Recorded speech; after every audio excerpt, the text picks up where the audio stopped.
Madame, Monsieur, bonjour et bienvenue dans le dossier du jour aujourd'hui, toujours en marge du forum China-Africa Investment Forum qui se tient les 27 et 28 novembre à Marrakech, ici même.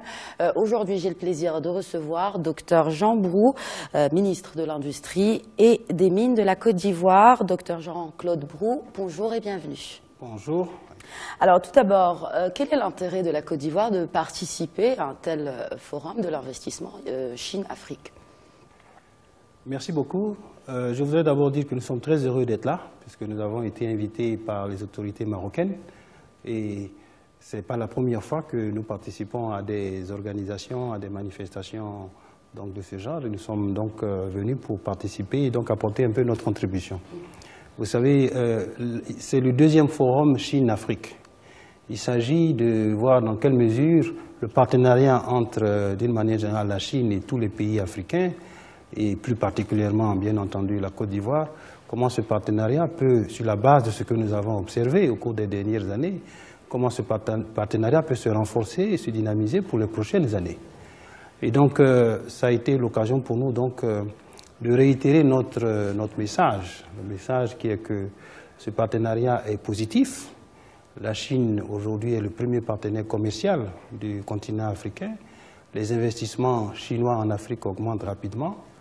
Et ce que nous avons indiqué, c'est que pour ce partenariat, il doit évidemment être un partenariat gagnant-gagnant qui tienne compte des besoins des pays africains. Vous savez que nos besoins, c'est surtout d'industrialiser nos pays, de faire en sorte que nous exportons moins de matières premières, de produits agricoles, bruts ou miniers, et que nous transformions davantage ces produits, parce que nous avons besoin d'accroître la valeur ajoutée et de créer des emplois, puisque la population augmente et nous avons de plus en plus de jeunes. Il faut donc une structure économique qui puisse créer des emplois pour absorber donc tous ces jeunes. Alors, puisque vous parlez justement d'investissement, quels sont les secteurs aujourd'hui où investit la Chine en Côte d'Ivoire? On connaît les infrastructures, on connaît naturellement votre secteur qui est les mines, mais quels sont les autres secteurs? Alors, la Chine investit, comme vous l'avez dit, effectivement, beaucoup en Côte d'Ivoire. Nous avons sur plusieurs secteurs, donc des interventions chinoises. Je dois dire que le secteur le plus important dans lequel les entreprises chinoises sont engagées en Côte d'Ivoire, c'est le secteur des infrastructures. Nous avons dans le secteur de l'énergie, par exemple, nous venons d'inaugurer, le président de la République vient d'inaugurer le barrage hydroélectrique de Soubré, qui est un barrage de 275 MW et qui va renforcer notre capacité de génération d'électricité et donc qui va contribuer donc à soutenir notre développement économique. Nous sommes déjà en excédent par rapport à la consommation, puisque nous exportons un peu d'électricité dans d'autres pays, mais il faut renforcer cette capacité, puisque les besoins de l'économie sont croissants. La population augmente, le secteur industriel se développe, pratiquement à 2 chiffres depuis quelques années. Nous avons le secteur des mines, qui est aussi grande utilisatrice, les mines, c'est grande utilisatrice d'énergie, et donc les investissements chinois dans ce secteur sont vraiment importants, ce qui est une bonne chose. Mais il y a également les transports. Nous avons des investissements dans les ports, les autoroutes, dans les routes. Nous avons des investissements dans le secteur de l'eau et donc dans beaucoup d'autres secteurs. Donc ce que nous voyons, ce que nous observons, c'est une diversification donc, des investissements chinois dans de nombreux secteurs. Et je pense que ce sont des investissements qui vont contribuer à améliorer notre compétitivité, à réduire les coûts de production, parce que quand on investit dans ces secteurs, on réduit le coût donc, de fabrication. Et donc ça ne peut être que favorable pour le développement de notre économie. Alors, quand on parle de développement de l'économie, on parle de ce shift vers une industrialisation. Hein, vous l'aviez évoqué un peu plus tôt. Est-ce qu'aujourd'hui, la Chine est un partenaire de la Côte d'Ivoire pour l'aider, en tout cas l'accompagner à développer son industrie? Et si oui, quelles sont ces industries? Alors nous avons, comme donc je l'ai dit, des investissements soutenus dans de nombreux secteurs qui donc sont des secteurs nécessaires pour l'industrialisation de notre pays. Nous discutons actuellement sur un financement pour le développement d'une zone industrielle de 200 hectares donc, dans la ville d'Abidjan. Et donc ça va également venir soutenir le développement industriel. Mais d'une manière générale, ce que nous voyons au niveau du secteur industriel de la Côte d'Ivoire, c'est, comme je l'ai dit, une croissance forte, autour de 2 chiffres pratiquement, 11% en moyenne au cours des 4-5 dernières années. Et nous souhaitons approfondir, dynamiser ce développement industriel. Nous prenons l'agriculture. Nous avons beaucoup de produits agricoles. Vous savez que la Côte d'Ivoire produit 2 millions de tonnes de cacao, 40% de la production mondiale. Nous sommes le premier producteur dans le monde. Nous transformons déjà plus de 500 000 tonnes, mais nous souhaitons aller à 1 million de tonnes, c'est-à-dire transformer au moins 50% de notre production. Donc là également, il y a beaucoup de possibilités. Nous avons l'ANACAD, nous sommes également premier producteur mondial avec une production de 650 000 tonnes. Et là, nous transformons beaucoup moins de 10%. Mais nous avons mis en place, le gouvernement a mis en place un programme pour atteindre rapidement au moins 50% de la production d'ANACAD transformée localement. Mais il y a également d'autres productions. Nous avons le palmier à huile, nous avons l'EVA et nous avons le coton. Et donc, il s'agit dans l'agro-industrie de renforcer donc, tout ce qui est lien, chaîne, production, transformation, jusqu'au consommateur. Donc ça, c'est un axe important de notre développement industriel. Nous avons également, évidemment, toutes les industries structurantes, la cimenterie qui se développe rapidement, nous avons les aciéries, la chimie et beaucoup de produits, d'industries de transformation, de produits consommateurs. L'industrie de consommation, comme nous l'appelons, qui exporte beaucoup dans la sous-région. Donc, en plus, à côté de ces investissements dans l'industrie, il y a tout ce qui est nouvelles technologies de l'information. Vous savez que notre secteur de TIC, c'est à peu près 8% de notre produit intérieur brut. Et le gouvernement a mis en place un programme pour atteindre pratiquement, pour doubler ça, d'arriver à 15% de notre produit intérieur brut d'ici 2030. Et pour ce faire, il y a pas mal d'investissements. C'est un nombre d'investissements qui se font. Dans la fibre optique, par exemple, nous avons un programme de 7000 km de fibre optique, 2000 déjà installés, avec l'appui justement d'investissements chinois.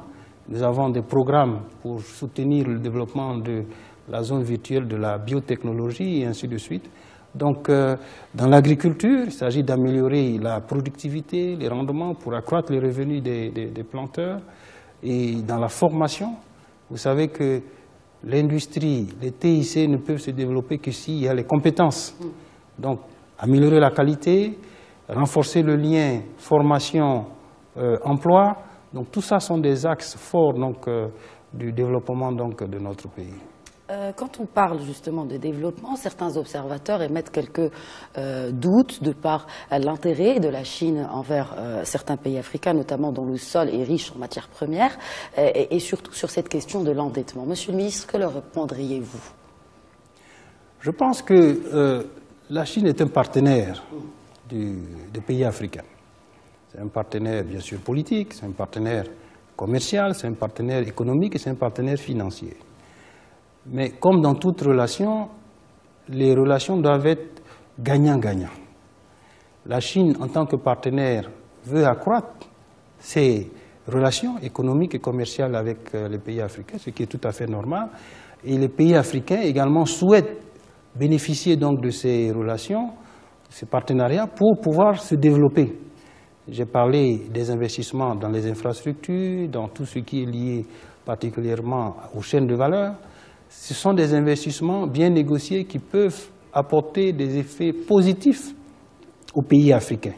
Donc il s'agit pour nous de négocier au mieux de nos intérêts les différents aspects de ce partenariat. La dette des pays africains, vous savez, ce sont des aspects qui doivent être gérés au plan macroéconomique. Chaque pays doit suivre l'évolution de son endettement et faire en sorte que l'endettement soit soutenable. C'est-à-dire qu'à moyen terme, ce pays puisse effectivement faire face à ses engagements. C'est-à-dire que la dette ne doit pas être un poids pour le développement du pays.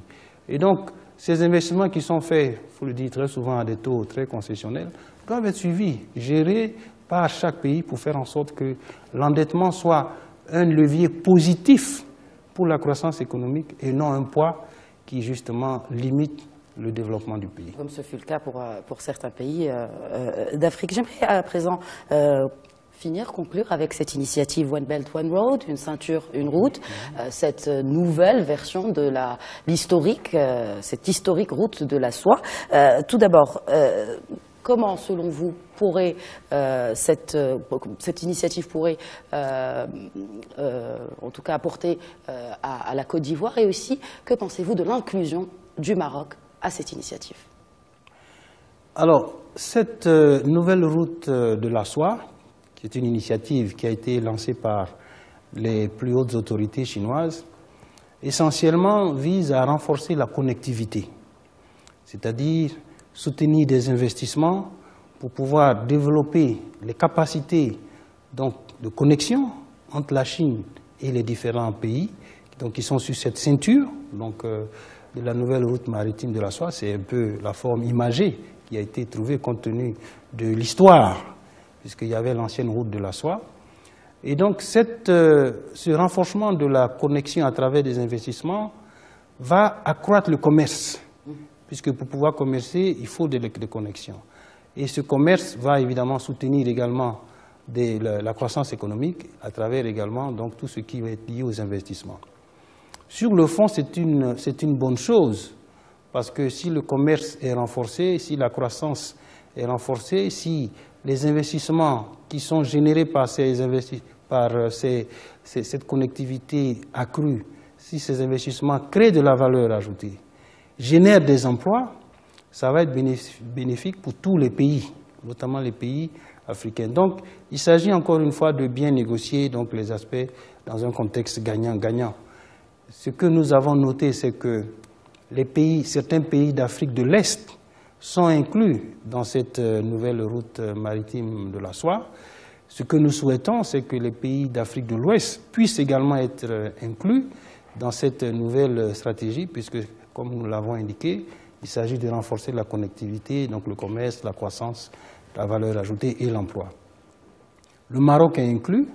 Nous pensons que c'est une excellente chose. Je crois que, comme nous l'avons indiqué il y a quelques instants, l'économie marocaine se développe très vite.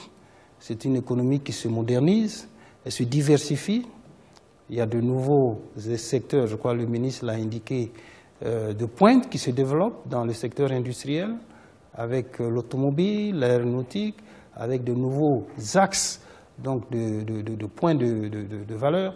Et donc cette connectivité accrue va renforcer cette capacité, cette dimension de l'économie marocaine. Nous pensons que le Maroc, c'est vraiment un modèle à suivre par beaucoup de pays. Et compte tenu également des relations très fortes que nous avons avec le Maroc, que ce soit beaucoup de pays africains, mais particulièrement la Côte d'Ivoire, nous pensons que cette nouvelle dynamique créée par donc, cette initiative ne peut qu'être bénéfique pour tout le monde. Docteur Jean-Claude Brou, merci pour ces éclairages. Merci. Merci à nos chers téléspectateurs de nous avoir suivis. C'était le dossier du jour. Sur ce, je vous souhaite une excellente suite des programmes sur notre antenne.